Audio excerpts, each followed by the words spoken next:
Political brain wash का नाम ज़रूर आपने सुना होगा और कई बार ये सुन के हमारे दिमाग में जिस तरह की छवि बनती है वो बड़ी अजीब सी बनती है। जैसे कि ज्वेल थीफ एक मूवी थी जिसमें देवानंद को पकड़ के वो एक किसी कमरे में बंद कर देते हैं और 24 घंटे उसके आसपास कुछ स्पीकर बजते रहते हैं, उसको कुछ ड्रग व्रग दे देते हैं और जब वो वहाँ से बाहर निकलता है तो भूल ही जाता है कि मैं कौन हूँ, खुद को कोई और समझने लगता है। तो इस तरह की जो फिल्मी बातें हैं वो बहुत बार हमारे दिमाग पे ऐसा असर डाल देती हैं जिससे हम समझते नहीं हैं कि ब्रेन वॉश क्या है, और हम ये समझते हैं कि ब्रेन वॉश किन्हीं दूसरे लोगों के साथ ही होता है, किसी दूसरे देश में ही होता है, और वो लोग जो होते हैं वो बड़े मूर्ख टाइप के होते होंगे और हमारे साथ ये कभी नहीं हो सकता। लेकिन ऐसा नहीं है।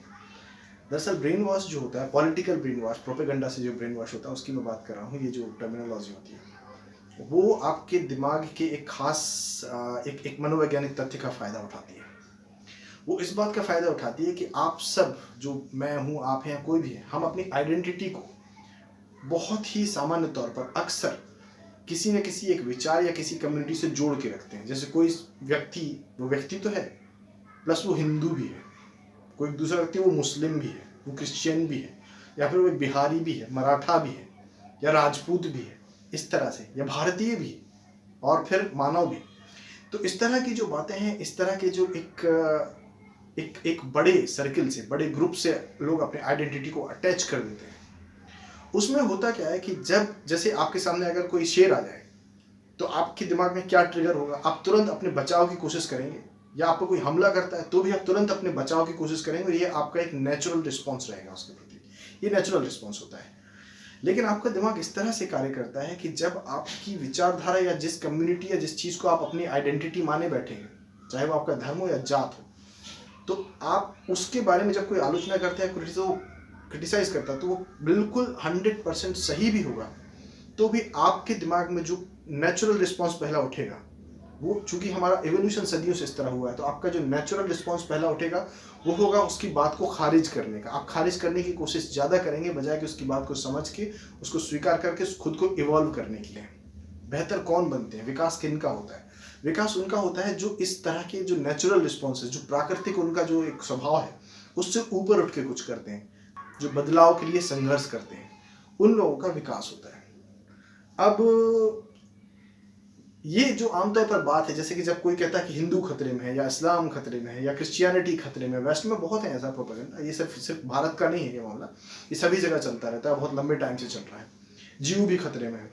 तो इस तरह की चीज़ में होता क्या है कि आप जो है, आप अपनी कम्युनिटी के प्रति जो आपकी भावनाएं आपने बसा रखी हैं, उनकी वजह से आप इस तरह से रिएक्ट करते हैं जैसे कि आप खतरे के लिए रिस्पॉन्स कर रहे हैं। आप खतरे के लिए रिस्पॉन्स कर रहे हैं, क्योंकि खतरा जो होता है, अक्सर आपके दिमाग को जो रहता है, खतरा जो रहता है वो अनिश्चित होता है।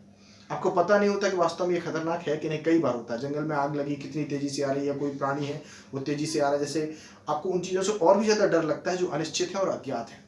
तो जब कोई व्यक्ति आपकी आलोचना करता है, क्रिटिसाइज करता है, या आपके पूरी कम्युनिटी या आपके उस गुट को जिसमें आपने अपनी आइडेंटिटी को समर्पित कर रखा है, तो आपका जो व्यवहार है वो व्यवहार इस तरह का हो जाता है जैसे कोई हमला कर रहा हो उस जगह पर। आपका जो पूरा मस्तिष्क है वो उस तरह से कार्य करने लगता है जैसे आपकी जो जिम्मेदारी है उसकी बात को समझने की नहीं है, बल्कि आपकी जिम्मेदारी उसकी बात को खारिज करने की है, और आप वहाँ पर जंग लड़ने लगते हैं बजाय कि इवॉल्व होने की। तो आप विकसित नहीं होते हैं, आप डम्ब होते हैं, आप मूर्ख होते हैं, और आप बेवकूफ़ बनते जाते हैं।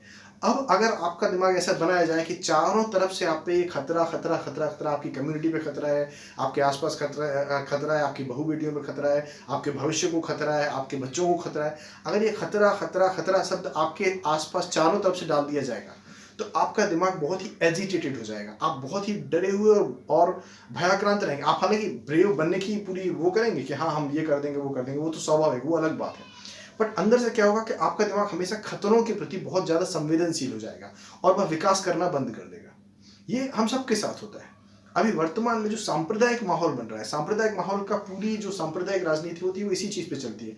आपको महसूस किया जाता है कि आप कंसिस्टेंटली खतरे में हैं, और चूंकि हम इस तरह की प्राणी हैं जो खतरे के प्रति ऐसा रिएक्ट करते हैं, हम ही नहीं बहुत सारे और भी प्राणी रिएक्ट करते हैं, तो हमारी ये ट्रेनिंग हो जाती है इस खतरे वाली बात से कि हम हमेशा ऐसा रिएक्ट करने लगते हैं कि हमें सामने कुछ कम्युनिटीज़ कोई दूसरे दिखने लगते हैं कि ये खतरा है हमारे लिए, खतरा है। जैसे कि अगर भारत में हिंदू मुस्लिम पॉपुलेशन है तो उसमें सबसे जो सुविधाजनक टारगेट है मुस्लिम्स का है, और अगर ये कहीं और होती है बात, जैसे कि महाराष्ट्र में देखें, तो महाराष्ट्र में जब भी मराठा पॉलिटिक्स खेली जाती है तो किसको टारगेट किया जाता है? बिहार यूपी वालों को। या फिर कहीं और कोई और पॉलिटिक्स खेली जाती है, सभी जगह होता है ये। तो और जैसे कि अभी बीच में जब ये वेस्ट में जब पॉलिटिक्स खेली गई थी इस तरह की, तो कई बार लोगों ने सिखों तक को टारगेट किया था, ये समझ के कि ये पगड़ी बांधते हैं तो ये उसामा बिन लादेन है। तो इस तरह की जो चीज़ें होती हैं, यह ब्रेन वॉश है। और ये हम सबके साथ होता है। हम सब ऐसे रिएक्ट करते हैं कि जैसे हमने किसी ने हमसे कोई बात कही, तो बजाय उसकी बात को समझने की, उसको आत्मसात करने के, उसका अध्ययन करने के, उसका विश्लेषण करने के, हम उसकी बात को खारिज करने के लिए कूद पड़ते हैं। और हम कुछ भी ऐसी बात करेंगे जिसमें उसकी बात नहीं है, या फिर उस पर हम तमाम तरह के आरोपों का एक पूरा जंजाल बना लेंगे, ये इसलिए कह रहा है, ये उसलिए कह रहा है। भाई वो कोई भी व्यक्ति किसी भी लिए कह रहा हो, लेकिन मूल बात तो ये होती है ना कि उसकी बात या तो तथ्य है या नहीं है।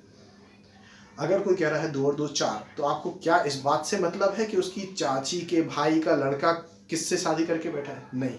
2 और 2 4 की जो एक जानकारी है, उसका जो टेस्ट है, वो आपको अपनी जानकारी के आधार पर करना है, ना कि इस आधार पर कि सामने वाले के कहने का मोटिव क्या है। कहने का मोटिव कई बार गलत भी हो सकता है, लेकिन वो बात सही हो सकती है।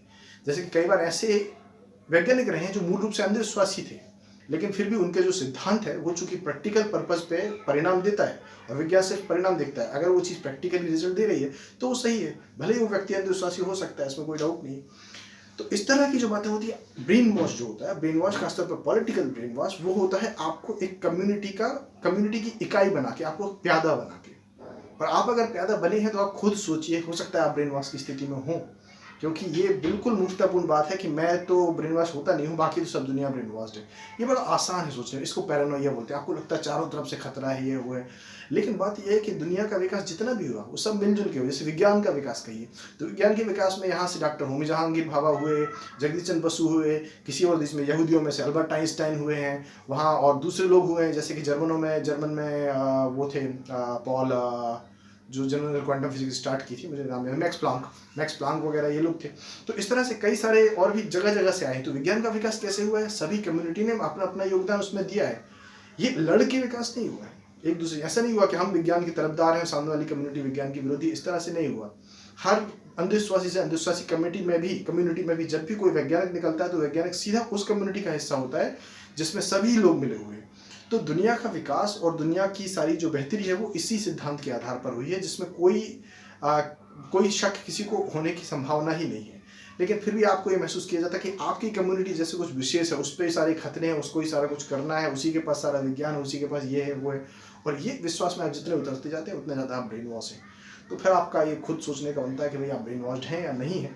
और बाकी हम करते रहेंगे इन सब मुद्दों पर बात। लेकिन हाँ, आपका जो कर्तव्य बनता है, अगर आपको लगता है मेरा वीडियो अच्छा है तो आपको लाइक करना चाहिए, सब्सक्राइब करना चाहिए, घंटी वाले बटन को दबाना चाहिए, ताकि मेरा काम भी आगे बढ़ता रहे और आपको भी और वीडियो देखने मिलते रहें।